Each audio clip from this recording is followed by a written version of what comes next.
Nanti mungkin ini jawaban saya sama jawaban si Vivi juga, nih si Vivi juga bisa jawab sih ya. Kita dari masing-masing persepsi aja ya. Kalau dari saya sendiri, saya tentunya pasti akan tetap setia ya, tetap setia sama saham. Karena kenapa? Karena satu, bagi saya tuh saham justru investasi atau instrumen yang paling resikonya justru paling rendah menurut saya. Selama kita sudah bisa tahu apa ya, kalau kita sebut tuh gaya investasi kita pahami diri kita, justru investasi saham ini termasuk rendah dan potensinya besar gitu ya, potensinya besar dibanding dengan instrumen-instrumen yang lain ya. Saya ambil contoh lah seperti kita ngomong tuh deposito atau obligasi. Deposito obligasi itu resikonya rendah, tapi ya return juga kan pasti nggak mengikuti ya kalau di deposito dan obligasi. Sedangkan kalau kita pilih aset kelas lain lah, misalkan properti ya, properti itu saya seperti ya, tapi seiring saya mengetahui tentang saham, saya lebih banyak di saham jadi akhirnya gitu kan, lebih lebih lebih inginnya tuh lebih fokus di saham. Kenapa? Karena bagi saya tuh nggak liquid ya properti itu. Di saat kita misalkan butuh uang atau di saat kita ingin menjual, nggak semudah yang kita bayangkan ya kalau kita sebut. Dan beli pun juga nggak sembarangan juga ya kalau kita ngomong ya, dan butuh sekali uang tuh langsung besar ya. Jadi bagi saya tuh properti ini juga memang satu aset yang cukup menarik returnnya, tapi ada berbagai sisi kelemahan ya yang kita bisa lihat ya. Nah, untuk yang misalkan Bitcoin nih, nah kemarin kan yang sempat ramai Bitcoin, sekarang kayaknya mulai ada yang rame-rame lagi ya Bitcoin ya. Nah, Bitcoin bagi saya bukan antipati ya, tapi bagi saya tuh Bitcoin ini tuh risknya justru besar sekali ya, karena ini nggak punya value ya kalau menurut saya. Nah, value itu sama seperti mata uang lah. Mata uang mungkin kayak kita invest di dolar atau nggak invest di mata uang yang lain, ya itu kan hanya nilai kertas ya kalau kita ngomongin. Nah, namanya Bitcoin juga hanya koin kan. Jadi tidak ada menghasilkan income atau enggak cash flow buat kita. Sehingga nilai asetnya atau nilai intrinsiknya kita sulit untuk nilai. Sehingga bagi saya tuh kayak Bitcoin atau enggak dolar ya, atau enggak komoditas ya kalau kita bermain ya, trading gitu, forex ya, bagi saya tuh itu sifatnya lebih zero sum game ya. Zero sum game tuh artinya tuh kita mengharapkan orang beli lebih tinggi daripada kita beli ya, dan kita mau menjual ke orang, kita mengharapkan orang kita tuh lebih tinggi ya. Nah, ini seperti itu gitu kan. Jadi persepsi lah, permainan persepsi. Jadi bagi saya tuh, karena saya tidak bisa menilai nilai intrinsiknya, ya saya sendiri tidak bermain di sana. Ya tidak investasi di sana gitu ya, bukan bermain. Nah, terus kenapa saham? Ya, kenapa pilihnya saham? Selain resikonya rendah, potensial gainnya tinggi. Nah, saya pernah melakukan riset ya, kebetulan kemarin tuh di Universitas apa terakhir ya CVV ya, saya terus ada presentasi itu tuh saya pernah lakukan kajian dari tahun 2007, sorry. Andai kata nih Bapak, Ibu, teman-teman semua di sini ya investasi saham, nggak ngerti soal saham, dan ambillah contoh misalkan kita investasi uang kita misalkan ada 45 juta misalkan ya, 45 juta. Nah, kita ambil LQ45 di tahun 2007. LQ45 ini kan adalah 45 pilihan ya yang dipilih berdasarkan kriteria tertentu lah ya oleh bursa kan. Makanya ada istilah LQ45. 45 emiten yang mungkin the best lah. The best itu dalam hal apanya, kriteria saya kurang hafal, tapi itu ada pilihannya 45. Nah, tahun 2007 itu tuh kita sebar aja tuh di 45 saham tadi. 1 juta, 1 juta sampai 45 emiten kan. Berarti totalnya 45 juta. Andai kata kita invest di 45 juta itu, tahun 2022 kemarin, 2023 lah ya, 2023 sampai per Juli, return kita tuh ternyata uang yang 45 juta ini kita berubah menjadi 80 juta. Ya, 80 juta. Yang kalau kita lihat sebenarnya tuh tahun 2007 kalau kita ingat itu ada Great Financial Crisis ya, karena properti itu Amerika kan resesi besar-besaran, Lehman Brothers kan bangkrut, itu saham terjun. 2007 akhir Desember itu tuh lagi di puncak, 2008 tuh terjun payung tuh. Ya di LQ45-nya kalau teman-teman mau lihat itu masih ada saham Bumi. Bumi harga 6.000 di LQ45. Ada saham Bitel, ada saham banyak lah, Truba lah, ada saham-saham yang kalau kita lihat tahun 2023 di pilihan LQ45 tahun 2007 itu tuh ada 4 emiten yang delisting dan suspend. Artinya kita nilainya nol aja, kita anggapnya nol. Nah, biarpun mengalami hal tersebut dan kita investnya di lagi mahal, ya kita masih tetap untung loh. Jadi kuncinya itu adalah kita waktu ya, asalkan kita invest berikan waktu secukupnya. Hasil sebenarnya resikonya akan sangat kecil biarpun kita membeli di harga yang mahal di waktu yang nggak tepat dan kita juga kan saya ambil contoh tadi 2007 paling terpuncak-puncaknya sebelum financial crisis itu terjun payung kan gitu. Nah kalau kita hitung CAGR itu kurang lebih sekitar 4% kita bertumbuh setiap tahunnya 4%. Bayangkan sudah pilih 45 emiten diantaranya ada yang jelek juga, ada yang 4 delisting, ada yang Bumi saham itu saham Bakri semua masuk tuh, hampir semua masuk tuh tahun 2007 tuh, itu masih tetap kita nggak rugi gitu kan. Nah apalagi kalau kita pilihnya yang benar ya, dan kita bisa memilah gitu perusahaan-perusahaan yang benar, itu hasilnya pasti akan sangat luar biasa. Jadi bagi saya tuh justru Municipal Bank sendiri pernah ngomong kayak gini, kalau kita mau sampai nol di saham katanya ya, nih kamu dikasih uang gitu ya, sampai ke nol saham, itu sulit banget sebenarnya kalau kita mau sampai habis gitu kan, asalkan ya jangan sampai beli rugi, beli lagi rugi lagi, beli lagi rugi lagi, ya kalau itu sih nggak beruntung amat ya. Nah atau nggak pinjam pakai utang ya, keduanya pinjam pakai utang karena kitanya nafsu pakai utang jadi akhirnya sampai habis. Nah asalkan jangan dua itu, saya pikir itu resiko di saham itu sangat kecil sekali ya, dengan potensial return yang luar biasa. Ya itu sih menurut saya ya. Nah kalau menurut si Vivi gimana sih? Kalau menurut saya juga masih di saham ya, karena ya saham kan ibarat kalau kita beli sesuatu, kita kan masih ada boreh di jaminan. Kalau orang dulu bilangnya boreh, kolateral.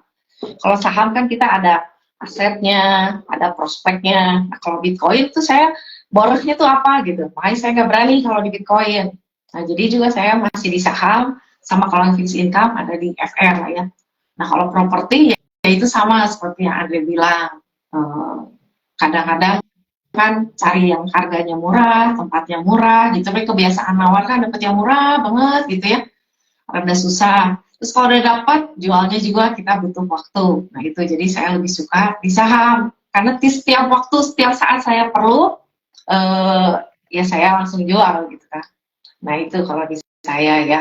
Dan terus yang penting kalau menurut saya tambahin lagi yang tadi kan ada bilang, pilih saham yang bagus, terus kalau masuk sembarangan juga masih bisa profit gitu ya.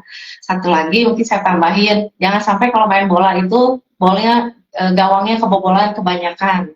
Ibaratnya jangan sampai pilih saham yang busuk-busuk amat gitu. Bukan busuk maksudnya yang kurang bagus lah, jangan prospeknya suram gitu. Kalau prospek yang biasa-biasa aja tetap ada tumbuhnya, tapi kalau yang misalnya yang turun prospeknya nggak ada, depannya makin lama makin turun, itu harganya juga makin lama makin turun. Nah di situ saatnya kita jual saham yang kurang berprospek, tukar sama yang lebih berprospek supaya nanti CAGR-nya lebih besar lagi, Andre. Nah jadi ya, kalau menurut saya selain fokus cari untung, ya fokus juga potensi keuntungan, juga resikonya dijaga, jangan terlalu yang high risk. Kadang-kadang suka kerasa nggak, Bapak Ibu? Saya sendiri juga zaman dulu ya. Kadang untung kecil-kecil, sekali rugi gede gitu. Akhirnya untung berapa kali bisa keambil sama satu kali transaksi karena kita salah jaga manajemen resikonya gitu. Telat cut loss kan. Untung dikit TP, ambil jual. Pas loss gede, di hold, sekali jual, habis semua untungnya. Nah itu jangan sampai.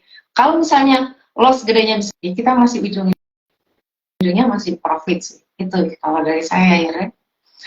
Nah mungkin sekarang kita bahas ini kali ya. Yang lagi rame di Amerika apa sih, Ren? Kemarin kan yang lagi kalau nggak rame ya. salah utang Amerika rate-nya dinaikin gitu kan, surat utangnya. Hmm. Nah itu Ya, kira-kira oke. Ya kalau makro terus terang ya, karena diri pun juga jarang memperhatikan sebenarnya sih ya kalau kita ngomongin ya. Cuman kadang-kadang kan market atau enggak mungkin penonton gitu kan pengennya tuh nanya gimana ISG sekarang, gimana ISG sekarang. Sebenarnya tuh kok terus terang ya dalam sehari-harinya sih saya agak cuek gitu ya. Saya bahkan nggak tahu nilai ISG saat itu tuh berapa gitu kalau kita ngomongin ya. Nah, tapi kalau saya berusaha jawab ya sih ya, mungkin yang saya tahu ya. Jadi Amerika saat ini kan inflasinya sudah mulai agak melandai, tapi dalam di Agustus ini, di Juli kemarin ini sempat ada kenaikan lagi ya, dikarenakan kan harga komoditas sudah mulai naik kembali, rebound lah kita sebutnya ya. Nah, tapi inflasi masih under control lah, core inflation-nya tuh masih cukup cukup terkontrol lah kalau kita ngomongin. Nah, sebelumnya kan kalau kita tahu kan awal tahun atau akhir tahun kemarin kan sempat banget tuh banyak bicara yang resesi ya, resesi gitu kan, inflasinya tinggi sekali gitu kan, bahkan the Fed ini tuh kenapa harus menaikkan suku bunga dikarenakan untuk memerangi inflasi tadi. Kalau kalau kita ngomongin suku bunganya tidak dinaikkan oleh the Fed, inflasi ini akan menjadi hyperinflation. Nah, itu yang ditakutkan. Sehingga The Fed mau nggak mau harus meredam inflasi tadi itu dengan menaikkan suku bunga. Ya, akhirnya dengan kata lain tuh inflasi ini harus dilawan lah. Ya, jangan sampai ekonominya tuh makin lama makin panas gitu ya. Akhirnya jadi bubble, hyperinflation itu berbahaya. Efeknya akan jauh lebih berbahaya. Makanya obatnya The Fed ini harus menaikkan suku bunga tuh sengaja ya. Kalau kita ngomong tuh sengaja dibuat resesi. Ya, jadi isu resesi itu sebenarnya tuh by design kalau menurut saya untuk tahun kemarin. Ya, ada orang yang mungkin terlalu fear gitu kan, terlalu takut, jadi akhirnya nggak masuk di market nunggu momen ya mungkin kemarin sempat rebound, mulai rally agak naik kan juga sayang ya, mungkin ada beberapa yang nggak ikut, tapi nggak apa-apa ya, belum ada yang telat dan belum kata yang telat. Nah, kondisinya sekarang bagaimana nih? Kalau kita lihat The Fed ini disinyalir ini akan ada kenaikan satu kali lagi ya sampai akhir tahun ini ya, dan itu yang terakhir ya. Kenapa? Karena kalau kita sebut dinaikkan terus suku bunganya, ini kan udah hampir ke 5%-an kurang ya kalau nggak salah ya. Saya juga kurang tepatnya ya, angkanya kurang tahu tepatnya. Nah, tapi kalau dinaikkan terus ya dikhawatirkan justru akan berdampak lebih parah ya, sama seperti tadi kan. Kalau dibiarkan hyperinflation waktu di akhir tahun kemarin ya nggak dinaikkan suku bunga, dampaknya akan lebih parah. Tapi segitu pun juga dibalik, kalau terlalu tinggi, The Fed-nya masih terlalu agresif ya, ini akan berdampaknya nanti sistemik ya. Kalau kita sebut tuh dari mulai contohnya seperti perbankan. Kemarin kan sempat ada beberapa perbankan yang udah mulai berguguran tuh, SVB ya dan lain-lainnya lah yang kemarin kita bicara ya, udah mulai berguguran tuh. Nah, takutnya kalau The Fed terlalu agresif lagi, maka akibatnya akan dampaknya ke arah sana gitu kan. Makanya banyak yang sudah menduga, analis atau ekonom-ekonom itu, wah ini sudah di tahun terakhir, makanya mungkin sekarang sudah stable, sudah mulai rally tuh beberapa saham atau enggak, bahkan di sana juga LQ45 sampai tembus ke all time high ya sih ya kalau nggak salah sih ya, sudah mulai naik kembali ya, kembali lagi ya kalau kita ngomongin market sudah mulai ini lagi lah bergairah kembali lah kalau kita ngomongin. Tapi hati-hati ya kalau menurut saya sih, untuk short term ini akan ada tetap banyak kalau kita sebut tuh ke uncertainty ya, ketidakpastian. Jadi the Fed ini kalau menurut saya tuh akan tetap mempertahankan suku bunga ini, nggak bakal banyak yang memperkirakan nanti tahun depan ini akan cut katanya tuh. Ya kalau menurut saya sih akan terjadi cut ya mungkin ya, atau mungkin berhenti dulu lah, bukannya akan turun langsung tapi berhenti dulu, tidak akan naik kembali minimal ya, tapi nanti akan ada cut kembali. Nah, tapi nggak akan seagresif seperti waktu COVID kemarin kalau kita ngomongin, atau enggak tidak akan seperti itu ya, sehingga akan ada permainan akrobat lah kalau menurut saya dari The Fed ini tuh, sehingga ekonominya lebih stabil. Nah, kalau kita lihat utangnya Amerika ini kan tinggi ya. Kalau utangnya sekarang Fed bunganya juga semakin tinggi, ini juga akan berakibat kan gagal bayar ya di Amerika. Nah, ini salah satu mungkin yang jadi concernnya kita ya, hati-hati juga kalau kita ngomongin. Ya, akan ada banyak akan ada berita-berita seperti itu. Tapi saya pikir dengan adanya keterbatasan The Fed naikin lagi suku bunga, maka resiko tadi sedikit akan berkurang ya kalau kita lihat. Tinggal kita perhatikan tuh justru ini jadi momentum ya kalau menurut saya tuh untuk kita sebagai emerging market. Kenapa? Karena bunga di Amerika ini tidak akan bisa lebih tinggi tidak akan bisa murah. Nah, seperti zamannya dulu. Ya, Howard Marks pernah mengatakan bahwa 50 tahun yang lalu kita dimasuk di era bunga murah di Amerika. Nah, sekarang ini era masuk namanya itu perubahan cycle atau perubahan sea changes katanya, perubahan air laut kalau kita ngomongin tuh. Nah, artinya akan ada gelombang yang berbeda. Kita tidak bisa lagi menikmati suku bunga murah, tapi suku bunga yang cukup tinggi. Ya, sehingga kalau menurut saya di Amerika ini dan beberapa negara-negara maju yang besar ini sebenarnya pertumbuhan ekonominya tuh akan nggak bakal seagresif seperti yang dulu gitu kan. Nah, tapi itu jadi berita bagus buat kita ya. Berita bagus buat kita tuh nanti mudah-mudahan akan ada banyak mungkin ya fund-fund atau enggak ini akan mencari growth ya. Nah, salah satunya tuh emerging market nih seperti kita ya yang mempunyai growth yang masih cukup bagus. Kenapa? Karena kita bisa mempertahankan suku bunganya. Dibanding yang zaman dulu, suku bunga saat ini di Indonesia ini cukup rendah. Ya, apalagi sekarang konsumsi domestik kan mudah-mudahan mulai pulih akan adanya pemilu. Nah, kalau menurut saya sih mungkin peluangnya di sana sih. Oke, jadi kan sebenarnya kenaikan suku bunga bukan suatu yang mengerikan ya, ibaratnya obat ya. Orang lagi sakit kasih obat, sekarang kalau obatnya kebanyakan, overdosis, ditahan lagi, nah begitulah kurang lebih ya. Sampai dirasa kondisi yang dulunya kita anggap tinggi, dirasa nyaman, oh level segini udah oke gitu ya.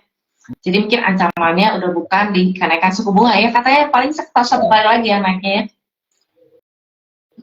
Iya, betul diprediksi sih sekali lagi, tapi kan nggak ada yang bisa memprediksi ya, yang tahu hanya Powell doang.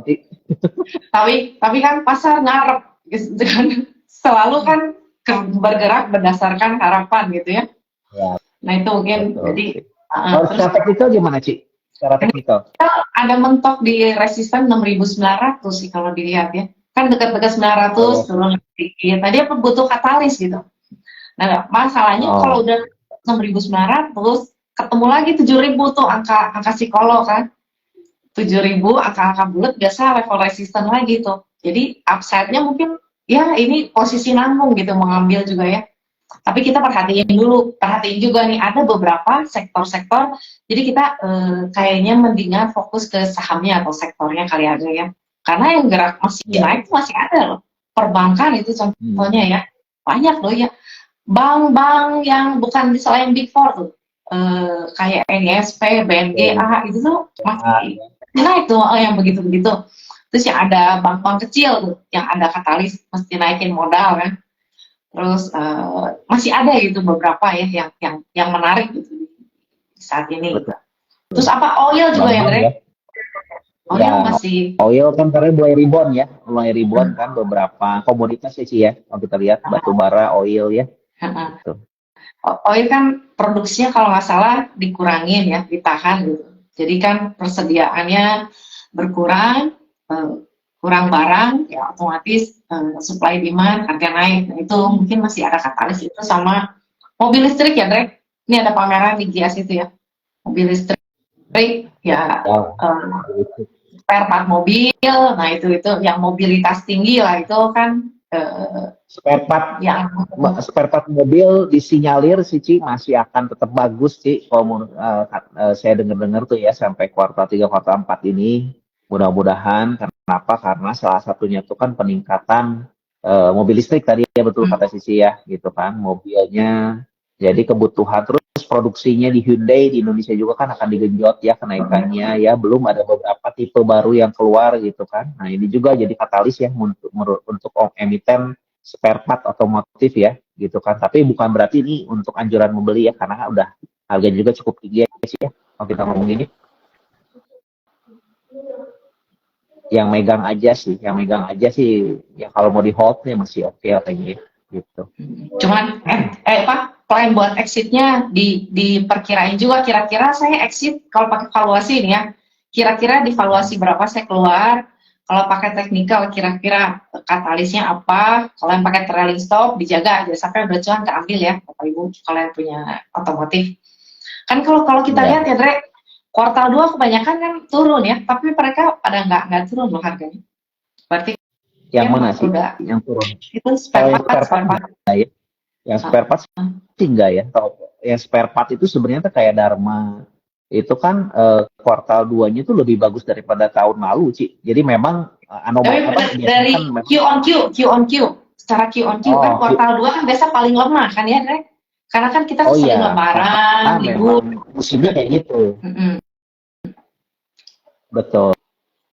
Karena memang seperti itu sih, tapi kalau dibanding sama last year-nya bagus sih untuk si Dharma sendiri ya dibanding last year.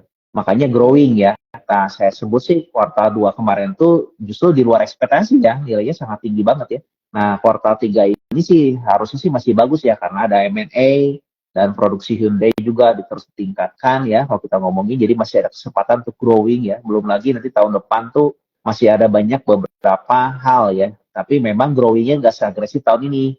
Ya, tapi ini sih buat anjuran membeli ya. Mungkin ini sih yang udah punya masih bisa yang mudah-mudahan, tapi yang mau jual juga sekarang udah cukup bagus sih harganya ya, gitu sih, gitu. Mm-mm. Jadi jangan sampai udah cuan keambil ya. Nah ini mungkin kalau ada yang mau ada pertanyaan di kolom chat ya, kita coba baca, kita coba bahas ya.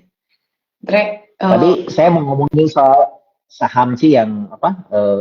Kan andai kata nih kita ngomongin saham gitu, kenapa investasi saham? Tadi ya saya ada yang kelupaan. Kita anggaplah berandai-andai kita beli saham Bumi sih tahun 2007 harga 6.000. Sekarang harganya 125 perak sih. Untuk berapa ruginya berapa tuh? 90% lebih ya sih.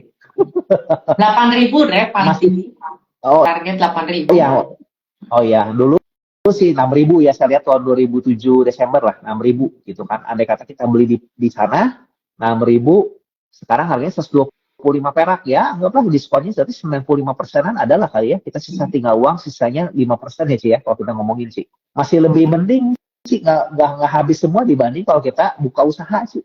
Buka usaha uang bisa habis sih kalau kita ngomongin, bener nggak sih? Bahkan bisa minus ya kalau kita ngomongin kan, kalau kita bicara. Nah, jadi ya kalau saya sih pertimbangan terburuk untuk benar-benar kita all in di Bumi gitu kan, satu gitu kan, ya rasanya juga kan nggak sekonyol itu juga ya kita ya, asalkan jangan karena kita nafsu belinya paling puncak ya, jualnya paling dasar atau enggak ya konyol banget lah kalau menurut saya itu sih ya. Jadi kita juga setidaknya harus bisa mendiversifikasi nih perusahaan-perusahaannya. Ya tadi Municipal Braya bilang susah banget lah sebenarnya kalau benar-benar mau habis gitu uang kita ya. Kalau rugi sih bisa, tapi kalau habis uang kita di saham tuh susah banget selama tidak ada apa dua tadi ya. Jangan pakai utang, jangan kita juga sendiri itu memilih perusahaan yang terlalu jelek-jelek amat dan all in satu saham itu berbahaya gitu. Ya manajemen risikonya dijaga gitu ya, jangan sembarangan beli kan. Terus kan orang masih banyak persepsi bahwa saham itu judi ya, Dre. Sebenarnya nih, kalau menurut kamu apa sih yang ngebedain saham dan judi? Kalau kita balik ke definisinya ya, kalau menurut saya sih, saya terbuka sekali tuh dengan bukunya tuh di Benjamin Graham ya, Benjamin Graham Intelligent Investor. Mungkin teman-teman bisa baca buku itu, bagus ya. Jadi terjemahan ini menurut Benjamin Graham tuh definisi investasi itu tuh ada 3 jenis kata dia tuh. Yang pertama itu analisa harus menyeluruh katanya tuh ya, analisa yang harus menyeluruh. Yang kedua tuh margin of safety-nya tinggi ya, harga sahamnya harus murah ya kalau kita ngomongin.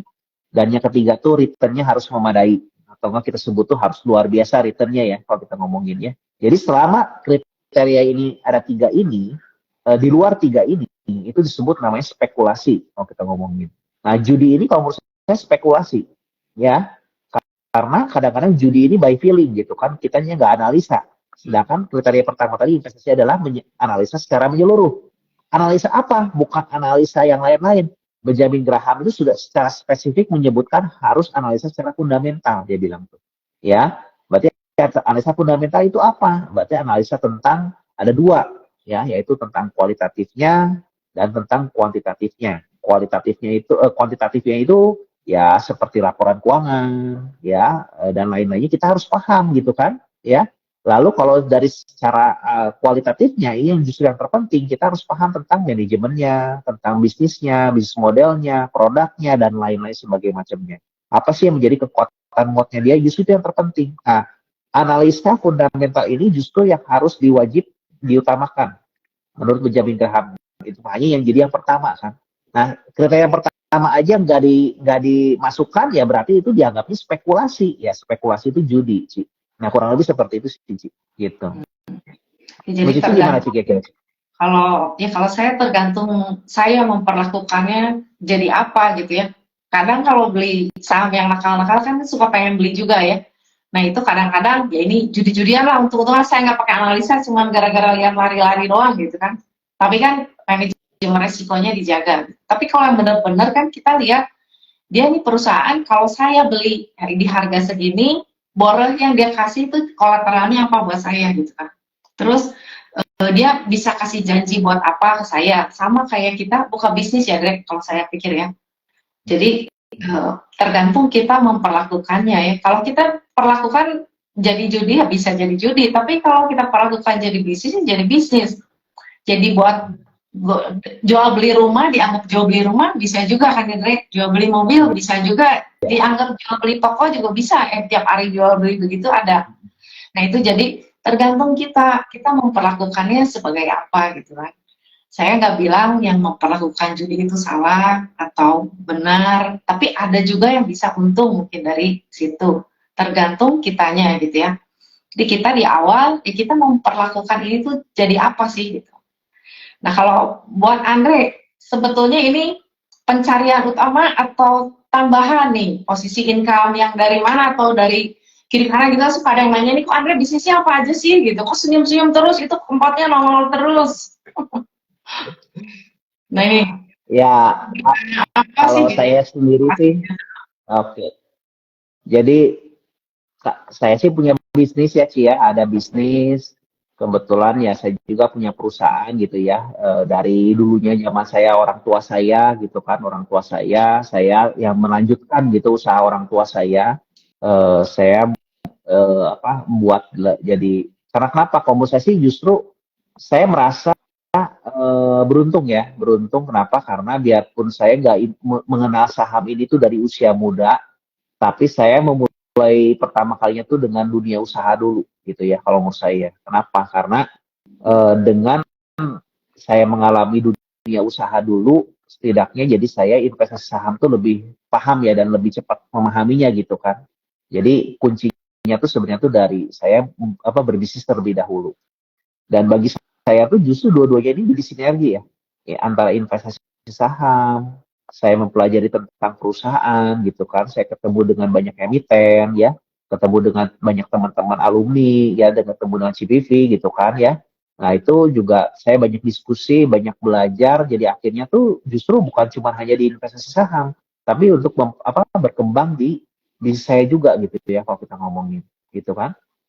Jadi apakah saya sekarang sudah berhenti berbisnis? Ya tidak, ya jawabannya enggak. Justru saya lagi semangat juga, bisnis juga semangat, investasi saham juga semangat ya kalau kita ngomongin ya. Karena ini dua hal menurut saya sih yang bisa dijalankan juga gitu masing-masing ya. Karena bagi saya investasi saham ini cukup sederhana, karena ini semua tergantung dari kita. Ya kalau saham ini tergantung dari kita. Kalau bisnis kan kita gimana caranya kita harus bisa membentuk tim ya salah satunya kan. Nah, jadi saya sih pikir sih dua-duanya ini menjadi sumber yang menurut saya itu jadi passion saya sih, baik bisnis maupun di investasi saham. Ya, kenapa harus dua-duanya gitu kan? Yang pertama jelas kan investasi saham ini kita harus sabar ya, nggak bisa setiap saat kita pengen cuan gitu ya, dipaksa bulan depan harus cuan gitu kan, harus dapat uangnya gitu ya, waduh nggak bisa kalau kayak gitu ya. Dan itu bahaya ya, kalau apalagi kita memakai uang panas ya, jadi harus uang dingin kalau kita sebut. Nah, kalau di bisnis ya kita memang untuk dapetin kesehariannya, uang mungkin kita sehari-hari, ya kalau saya lihat tuh bahkan untuk mungkin kita bisa tambah modal lagi buat investasi saham, ya jadi fokusnya ke cash flow kalau saya lihat di bisnis gitu kan. Jadi dua-duanya ini menurut saya sih hal penting karena itu bagian dari strategi investasi saya gitu. Kurang lebih seperti itu, Ci. Kalau Cici gimana, Cici? Ya, Cici juga senyum-senyum terus nih, Ci. strategi pengumpulan kekayaan ya, Dre. Kalau ibarat mah laba ditahannya gulung terus gitu ya. Nah, Nah, itu. harus kayak gitu, Ci. Nah, kalau saya kan memang dari dulu buat bisnis sendiri, usaha real kan mungkin kurang cocok gitu ya. Bukan kurang cocok, kurang bisa gitu kan. Nah, kebetulan saya kan memang kerja ya. Tapi kan orang kerja nggak cuman sebetulnya kalau pengen bisa sumber income yang lain, ya kita mesti bisa cari kan ya. Nah, ini lumayan ini. Jadi saya ada sebagai backup lah. Ada investasi juga. Jadi itu saya anggap sumber dana income lain, cash flow dari bisnis saya yang lain. Saya jadi perlakukan itu sebagai bisnis daripada saya ngebangun toko, restoran kan. Ya kadang-kadang kan kita, ya kalau saya sebenarnya kan semua orang kan dasarnya, kalau saya senang duit, Dre, kamu senang duit nggak? Ya kan, Ya, semua senang duit. pasti dong semua butuh duit. Ya walaupun nggak bukan yang mata duitan, tapi kan kita nggak bisa mungkir kalau itu kan memang salah satu kebutuhan kita ya. Nah itu gimana caranya supaya income kita ya kan makin lama umur kan ada keinginan nambah juga. Nah itu kalau kita cuma dapat segitu-gitu aja, ya kita mesti pikir alternatif kan, dapat dana dari mana lagi sumbernya. Nah ini salah satu yang bisa support saya. Nah kurang lebih kalau di saya itu sih, Dre. Nah tapi Ya, kan, saya mah senang duit banget, sih. Saya kenapa? senang duit banget. Sendu, investor seneng duit. Iya, sendu betulnya sih ya, seneng duit banget gitu. Apalagi kalau lihat duitnya tambah terus ya, nambah. Nambah terus kan, equity naik terus gitu kan. Oh, ini ngitungin di sini dan Iya. naik segini gitu kan. Nah itu Ini kan duit is the best choice tuh katanya Ci, Kang Susanto. Mas Susanto nih. paling penting sehat Pak, sehat, bahagia, duit. Nah, ya kan uang juga bukan cuma buat senang-senang ya. Uang tuh kita beli di salah satu bisa bikin kita nyaman kan. Bisa juga buat nolong orang ya, Dre. Nggak, bukan cuma Betul. konotasinya ke duniawian gitu kan. Bisa Iya, bisa betul. ya juga.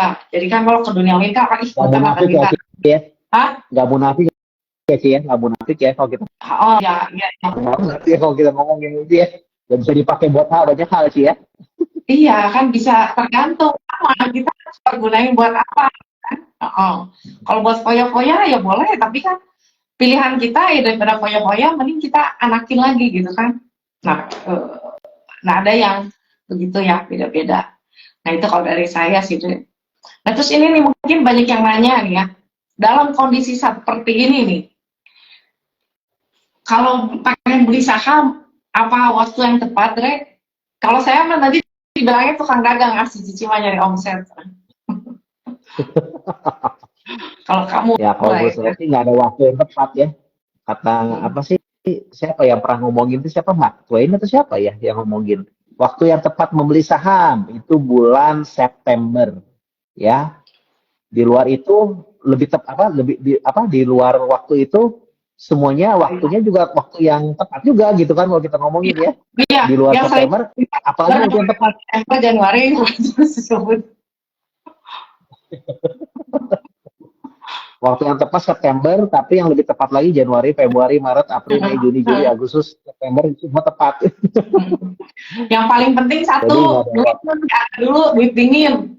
Nah, iya betul sih. Jangan sampai pakai uang bank atau minjem, ya itu bahaya tuh, uang panas ya, uang sehari-hari gitu kan.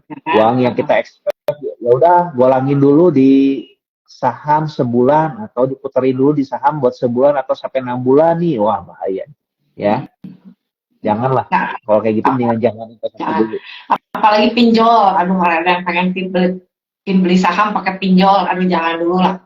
Kumpulin aja, biarin uangnya modalnya sedikit juga nggak apa-apa. Sampai memang uangnya benar-benar dingin. Jadi kita secara psikolog juga lebih enak, ketenangan gitu ya. Kita kalau beli saham jadi tidur enak, berarti itu ada sesuatu yang nggak benar ya. Iya, kalau nggak sampai nggak tidur, waduh itu bahaya banget sih. Saya lihat ada beberapa temen juga kan, atau nggak ini yang bukan temen sih ya, saya dengar-dengar juga tuh yang kasihan sekali ya, jadi stres ya. dari uang dia puterin kemana dipakai dulu gitu kan akhirnya habis ya stres nggak bisa tidur ya ya akibatnya kan harmonisasi rumah tangga juga kena ya Ci ya kalau kita ngomongin kan berantakan Mm-mm. kemana-mana nah jangan sampai seperti itulah inginnya kita ingin investasi dapat hasil gain tapi malah jadi pusing ya nah lebih baik jangan dulu lah santai gitu ya Mm-mm. Tunggu sampai siap, dananya siap, terus cara pembekalan kita juga siap gitu. Tahu apa yang mau kita ya beli, kira-kira prospeknya gimana, terus resikonya segimana gitu. Siap nggak kita pertama sesuai ya sama profil resiko kita gitu ya. kadang Nah itu. kadang gini Cik, saya pengalaman pengalaman saya ya kadang-kadang ini kita manusia bahkan saya sendiri pun pernah mengalami fasenya sih waktu Mm-mm. tahu waktu awal-awal di saham itu tuh ngerasa udah tahu sih ngerasa sombong lah kalau kita sebut mah ya ngerasa apa ya gampang ternyata ya kalau kita ngomongin udah sekali dapat bagger tuh gampang ternyata ya sih aduh itu apa jadi itu yang harus kita hindari ya bahwa di market ini kita selalu belajar kita terus juga menjadi orang baru ya apa kita pasti ada peristiwa baru kita pun harus terus belajar ya tidak ada ya never stop learning ya kalau kita sebutnya jadi ini yang apa yang justru eh, harus disadari dulu ya saya lihat tuh beberapa banyak juga kan yang baru investasi mungkin semenjak COVID atau enggak yang mungkin baru-baru ini gitu merasakan sudah tahu gitu kan dapat dapat mungkin bagger, dapatnya mungkin income ya untung ini ya, akhirnya menjadi lebih tamak ataupun menjadi lebih apa ya kendor lah istilahnya tuh ya atau enggak menjadi sombong ya kalau kita ngomong. Nah itu justru jadi yang hati-hati kalau menurut saya. Ya hati-hati karena kenapa investasi itu justru bukannya untung dulu kalau menurut saya, tapi kita harus jaga tuh resikonya dulu. Saya setuju dengan CVP ya. Risknya kita harus bisa jaga dulu gitu kan. Nah, resiko di sini kan definisinya banyak ya. Secara teknikal mungkin berbeda definisi resiko tuh. Secara fundamental berbeda gitu ya. Nah, resiko ini tuh harus dipahami dulu oleh teman-teman gitu kan. Jadi resikonya kejaga, upside itu nanti tinggal tunggu gitu. Yang penting sabar kitanya gitu. Nah, jadi kuncinya sebenarnya di sana sih menurut saya. Jadi itu yang harus hati-hati sih gitu ya. Ya, jangan rusuh-rusuh lah kayak begini perlu waktu ya, Greg. Kita Bener mau gitu. Jangan pengen butuh waktu, percaya. butuh waktu. Nah, ini ada yang nanya, Begitu. kalau pakai suami gimana sih? Nah, ini dulu ada nasabah saya bilang nih, kalau perempuan mau main saham nggak pernah rugi, atau kalau rugi mah duit suami, kalau untung duitnya ambil, jadi untung terus, gitu ya. Tapi jangan ditiru ya, nanti musuhin suami-suami ini, nggak berani. Nanti suaminya nggak ngizinin istrinya investasi saham Pengalaman lagi. pribadi aja ya. Modus, Pengalaman pribadi. modus. Enggak, saya nggak pernah gitu. Saya mah bener-bener sendiri. Oh ya ya siap siap. Ini Bapak Ibu ada yang mau ditanyain nggak? Mungkin kalau nggak ada, saya mau tanya ini, Dre. Menurut kamu nih ya, kondisi sekarang, kamu kan pebisnis ya. Lihat bisnis sekarang nih, kira-kira apa sih yang lagi masih bisa duitnya ada gitu, putaran uangnya masih ada gitu di bisnis yang kayak gimana sih? Ada sektor favorit unggulan atau mungkin yang gaya bisnisnya kayak apa gitu, Dre? Oke. Ya sekarang ini tuh sebenarnya tuh yang paling berdampak cukup besar ini di kuartal 1 dan kuartal kedua ini tuh sebenarnya tuh apa golongan ke bawah ya kita sebutnya ya. Ini kita ngomongin domestik ya. Kalau ngomongin domestik itu golongan ke bawah itu menengah ke bawah ya lebih tepatnya ke bawah itu berdampaknya cukup lumayan ya. Kalau saya perhatikan gitu ya dari lingkungan bisnis saya gitu ya lingkungan kerja lah kalau kita ngomongin ataupun mungkin kalau kita lihat banyak sekali sekarang berita-berita itu bahkan pinjol sendiri pun juga kan sampai ada yang berapa triliun ya Indonesia tuh ya sih ya kalau nggak salah tuh ada beritanya itu sampai demikian gitu kan sempat waktu itu juga saya ada beberapa ada berita-berita juga yang bahkan sampai mohon maaf sih ya saya kan agama Buddha ya sih ya di kelenteng aja tuh sampai ada yang bahkan ininya kena kena pinjol gitu saya juga kaget gitu padahal orang-orang kelenteng ya kita bicara nah itu salah satu contoh ya apa ya mungkin karena kemarin efek COVID bantuan dari pemerintahnya masih ada mungkin mereka juga nggak punya income mereka akhirnya pakai apa jarak terdekatnya itu udah pinjol ya, dan efeknya mungkin sekarang ya karena ngegulung ya kalau kita ngomong-ngomongin ya ngegulung, nah akhirnya efeknya sekarang gitu kalau kita ngomongin. Saya juga bertanya ke beberapa mungkin rekan-rekan kerja saya juga di beberapa daerah-daerah gitu ya, itu secara daya beli itu belum pulih karena mungkin perekonomian belum muter. Nah, jadi efeknya mungkin di sana kalau kita lihat. Nah, jadi untuk jangka pendek kalau kita ngomongin sebenarnya tuh untuk yang fokusnya ke menengah ke bawah bisnis-bisnis itu memang agak berkurang ya kalau kita sebut. Tapi justru untuk yang menengah ke atas ini masih oke. Ya karena mereka ternyata tabungannya masih meningkat ya. Apa namanya itu mereka juga sudah mulai ngegelontorin lagi gitu ya. Kalau saya baca ya terakhir tuh ya itu uangnya masih oke lah. Ya bahkan sekarang Jepang diserbu sama ini ya, sama Indonesia ya Ci ya. Hmm. Tiket-tiket semua diserbu sama orang-orang Indonesia gitu kan. Kalau ke sana, makanya saya tadi juga mau berangkat ke Jepang, tapi pikir-pikir kayaknya banyak penuh banget nanti aja lah tahun depan gitu kalau kita ngomongin. Nah itu juga pasti akan ada banyak orang Indo. Sepengalaman dari teman-teman saya juga saya nanya, oh banyak banget orang Indo di sana. Nah jadi kalau kita sebut ya memang bisnis-bisnis yang berkaitan dengan traveling, leisure, ya hotel ini akan menikmati masa-masa kita sebut tuh setelah COVID yang kemarin sempat suffer ya, kayak di Bali sekarang juga kan penuh lagi ya, hotel-hotel juga apa kan pariwisata udah cukup oke gitu. Nah itu yang menurut saya sih cukup oke. Kalau kita lihat emiten-emiten minuman-minuman alkohol ya itu sudah mulai pulih ke apa kinerjanya ya. Kalau kita lihat mungkin beberapa emiten lah saya nggak sebut nanti sahamnya nanti disangkanya kode lagi kan suruh beli ya. Nah itu juga apa sudah mulai kinerjanya tuh dibanding sudah pulih lah, sudah pulihnya bahkan sampai sebelum COVID loh. Kalau kita saya sebutnya udah mulai kembali lagi gitu kan. Nah makanya berkaitan dengan pariwisata leisure ini menarik. Cuman pertanyaannya apakah sekarang waktunya saatnya tepat untuk beli saham? Kalau beli saham ya, kalau beli saham menurut saya sih udah beberapa emiten ini udah cukup mahal ya, tapi ada beberapa emiten juga masih ada kesempatan ya untuk di leisure, pariwisata gitu kan ya, hotel ya, properti yang kita sebutnya masih cukup oke gitu. Nah, tapi untuk yang long termnya gimana nih kalau kita bicara? Karena kita ingin memandang investasi saham ini tuh nggak cuma untuk jangka pendek ya. Kalau saya sih pengen melihatnya tuh untuk jangka panjang.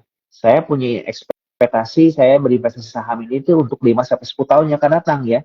Nah, kalau untuk hal-hal seperti itu justru untuk seperti emiten consumer good, perbankan, ya ini masih sangat menarik sih kalau menurut saya ya, yang berhubungan dengan consumer good-nya juga, otomotif ini masih sangat menarik kalau menurut saya ya. Consumer good ini kalau kita sebut apa namanya tuh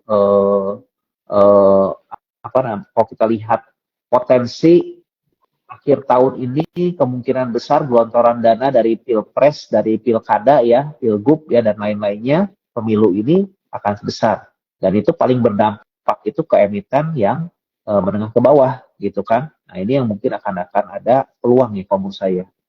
Nah kalau saya mau beli saham justru bukan di saat lagi emitennya sudah keluarkan laporan keuangan yang bagus, justru lagi momen-momennya kesempatan justru lagi jelek. Kalau lagi jelek ini time to buy menurut saya. Asalkan kita sudah tahu apa sih yang kita ekspektasikan dari beberapa bulan atau beberapa tahun ke depan ya. Nah kurang lebih seperti itu sih. Ci.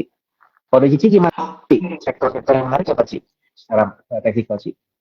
Kalau saya masih lihat yang ini sih yang berhubungan sama perbankan yang ada cerita ya, perbankan yang ada cerita, terus komoditas saya di batu bara saya masih liatin, tapi masih nunggu levelnya gitu, mau masuknya di berapa lagi nih.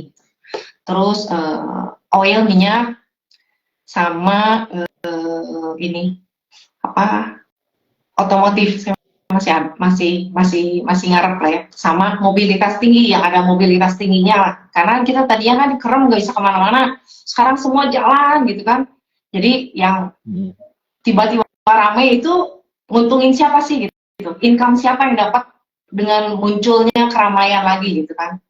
Nah itu yang ada di situ sih, kalau saya masih ada di situ-situ aja gitu. Drek, ini ada beberapa pertanyaan saya bacain ya Drek. Oh siap. Ya, kalau kita menengah ke atas menarik tadi yang MAPA, MAPI udah ya. Nih, BBKP punya cerita baru, ya BBKP baru right issue di harga 100 ya. Berarti mungkin kalau di bawah 100, ya kita beli di bawah harga tebus ya. Terus ini ada pertanyaan, bentar. Pandangan sektor CPO untuk bursa karbon gimana, Pak Andre? Perhatiin nggak? CPO ini ya mungkin sedikit aja ya. Memang saya nggak terlalu mendalami ya, tapi CPO ini kan korelasinya kan positif dengan bursa karbon ya. Karena kan kita ngomongin tuh kan salah satu justru sawit ini kan bisa mengurangi emisi ya kalau kita ngomongin ya. Nah, eh, memang korelasinya positif ya dengan bursa karbon ini, tapi ya mungkin nggak tahu kapan kan bursa karbon ini akan, tapi ini menjadi salah satu mungkin hal yang jadi atraktif ya nantinya ya kalau kita ngomongin, karena kan nanti kalau udah ada perdagangan karbon ini bisa jual beli emisi nih. Tapi seberapa besarnya juga kan saya belum tahu ya nanti.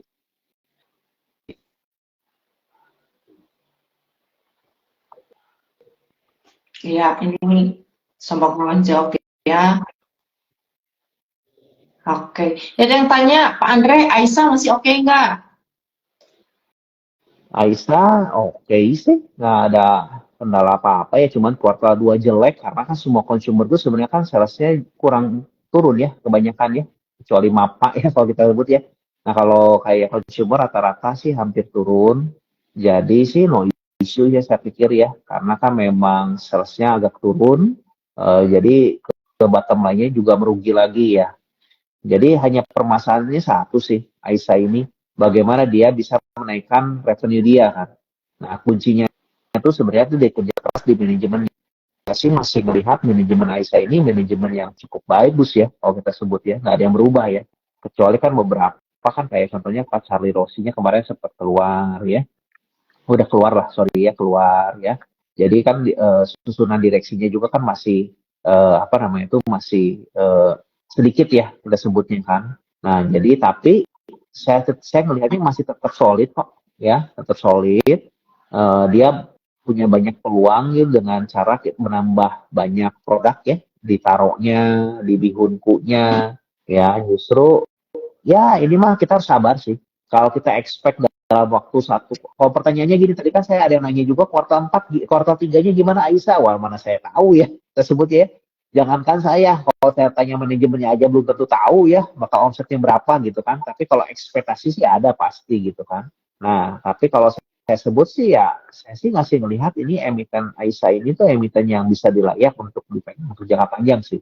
Ya kalau saya sih harapkan kita bisa pegang, saya bisa pegangnya tuh untuk jangka yang cukup panjang ya. Masalah nanti ibaratnya mau turun dulu harga sahamnya gitu kan ya, saya sih nggak tahu ya kalau kita sebutnya ya. Ya kalau turun ya berarti resiko kita semakin kecil gitu aja sih intinya sama ya. Kalau naik ya resiko kita makin besar. Justru terbalik ya, jangan sampai mikirnya kalau turun resikonya besar gitu kan. Nah kalau tapi itu secara fundamental ya, tapi kalau secara teknikal mungkin pola pikirnya bisa berbeda. Itu sih Ci, kurang lebih. Ya ini view dari fundamental ya.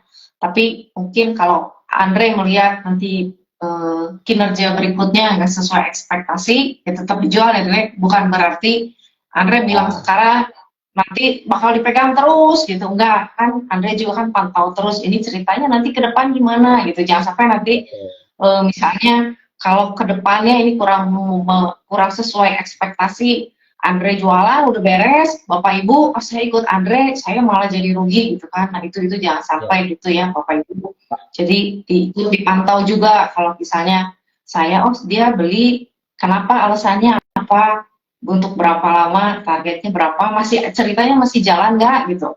Ya nanti pas orang yang nggak punya barang udah jualan, kita masih di dalam, masih pakai cerita yang lama gitu, padahal udah ceritanya udah ganti gitu ya, Andre. Nah itu kayak gitu ya. Nah, itu saya perlu tambahkan juga sih disclaimer, jadi saya juga ngajak. Kan saya punya harapan ya, saya membeli saham Aisyah ini kan saya punya harapan. Harapannya seperti apa kan saya yang tahu ya. Misalkan manajemennya seperti ini, harapan saya. Oh kinerjanya harus seperti ini. Langkah-langkahnya manajemen tuh seperti ini gitu kan. Kalau ada satu hal yang ternyata dalam perjalanannya misalkan kuartal 3, kuartal 4 saya melihat, oh kayaknya ini manajemennya kok aneh gitu, atau enggak kok berbeda dengan apa yang saya pikirkan gitu ya, saya nggak segan-segan keluar ya. Jangan sebutnya bahwa wah saya mengharapkan Aisyah ini pegang 5 sampai 10 tahun, berarti saya nggak bakal keluar-keluar biarpun ada masalah ya, nggak seperti itu. Ada satu yang saya nggak serak ya, saya bisa putuskan buat keluar. Jangankan seperti itu ya sih ya, kalau kita ngomongin jangankan saya lihat nggak serak ya, saya butuh duit pun itu saya bisa keluar sih, ya betul nggak sih ya? Saya butuh duit pun saya bisa jual gitu kan, atau lihat sahamnya lebih bagus juga saya mungkin aja keluar gitu sih, mungkin aja ya kalau tersebut ya, gitu kan. Tapi saat ini saya masih punya si Aisyah ya, tapi bukan berarti apa yang saya bicarakan sekarang ini ya belum tentu juga nanti kan bisa jadi saya berpikir sekarang masih untuk 5-10 tahun, tapi ternyata dalam perjalanannya itu ada yang berbeda nih, pertimbangannya berbeda, ya mungkin aja ada yang berubah ya Ci, betul nggak Ci? Kurang lebih seperti Iya, itu. atau di tengah jalan yang lebih menarik nih. Wah, saya mau selingkuh dulu gitu kan? Ya, Apa ya itu mah hak-haknya, apa hak-haknya selingkuh? teman-teman semua. Karena kan kita alasan beli cuma satu, kita pengen saham itu naik, tapi alasan jual bisa beda-beda ya. Bisa butuh duit, bisa nyampe target. Mungkin kalau naiknya kekencengan, ngedadak naik 100% atau 50%, udah nyampe harga nilai wajarnya, mungkin jual juga ya, Dre.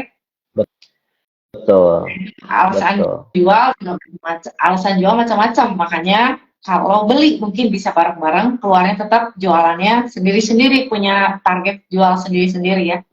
Nah gitu. Iya, betul. Nah ini kali udah jam 9 lewat, Re. Ada yang mungkin mau disampaikan buat penutup, Re? Yang disampaikan ya, mungkin saya sama si Vivi juga sampaikan sih ya, masing-masing sih ya.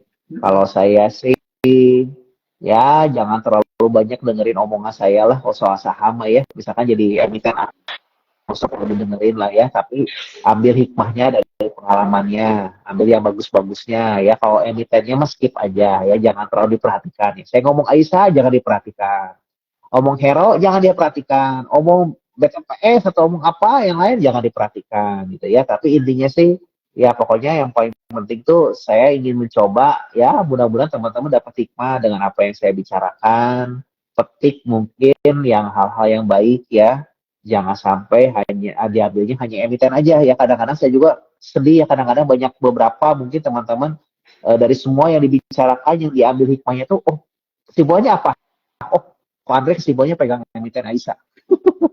Jangan sampai seperti itu ya teman-teman ya. Jadi harapan saya tuh ambil hikmahnya, pegang kayanya, mudah-mudahan kalau pegang kayanya sama pancingnya kan bisa jadi cari emiten sendiri ya, karena kan resiko cuan di ya kurang lebih seperti itu sih. Dari Cici gimana Cici ini Cici? Ya sama sih kalau saya juga gitu ya. Jadi kalau misalnya Bapak Ibu nih, apalagi kalau yang baru-baru ya, dengar si Anu toko hebat beli apa atau apa, kan sebenarnya kita bisa ngikut beli atau enggak gitu kan. Jangan sampai kita beli nggak tahu kenapa, terus target jualnya mau di berapa, resikonya di berapa, asal beli ikut gitu aja gitu. Nah itu spekulasi namanya ya. Nah tapi kalau kita tahu nih kenapa kita beli, terus kira-kira resikonya apa, terus kira-kira area jualnya saya mau jual di berapa, terus kalau naik saya mau gimana, kalau mau turun gimana, kalau diam aja gimana. Nah itu berarti kita udah siap buat eksekusi beli. Nah itu sih kalau dari saya. Nah terus lebih fokus ke emiten sih kalau ini ya. Kadang-kadang kan suka indeks lagi merah, emiten yang winner kan tetap ada hijau, tetap naik terus. Nah itu mungkin fokus ke emitennya. Karena kan kondisi makro, mikro itu cepat berubah. Gitu. Kadang yang kita pikirin belum tentu sesuai gitu sama yang apa kejadian.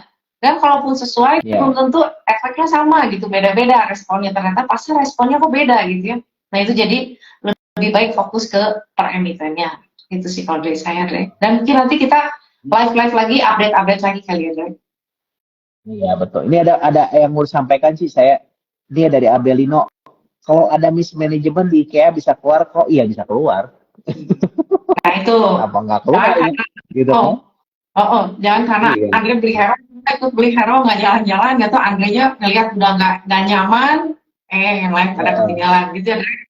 Ya nggak apa ya, terserah ya, saya juga mau jual kapanpun juga bisa jadi gitu kan ya. Jangan sampai ngomong ya, saya sih harapannya hero 5-10 tahun saat ini, tapi kan dalam perjalanan saya pertimbangin lagi, oh ternyata ada saham yang lebih menarik, saya keluar dulu sebagian, nggak apa-apa kan, bisa jadi ya Ci ya, betul nggak? Oh, saya ternyata lihat di Hero tuh ternyata dia perkembangannya nggak bagus, nggak sebagus yang saya bayangkan. Saya keluar juga mungkin aja kalau kita sebutnya ya. Oh, saya butuh duit gitu kan sih. Hero-nya saya jual mungkin aja kita kan sebutnya ya. Jadi apapun bisa terjadi ya. Kalau saya Mm-mm. sebutkan ya teman, saat ini saya masih memandang Hero ini sejauh yang saya jalanin dari tahun 2019 saya beli ya sampai sejauh ini sih ceritanya masih intact ya. Biarpun ada beberapa kemunduran, saya masih bisa memaklumi lah kurang lebih seperti itu. Ya, tapi jangan harapkan bahwa saya juga akan terus selamanya di sini, mungkin aja tidak gitu sih. Kurang lebih seperti itu sih ya. Jadi jangan dilihat kode 4 hurufnya ya, tapi dasar-dasar kenapa pilih ininya gitu. Nah itu lebih Heeh. lebih dipakai cari benang merahnya kenapa sih sampai Andre milih ini gitu. Nah itu pola pola ngambil itunya yang kita perhatiin ya, jangan fokus sama kode 4 hurufnya karena yang 4 hurufnya ya itu alasan jual bisa beda-beda ya Bapak Ibu.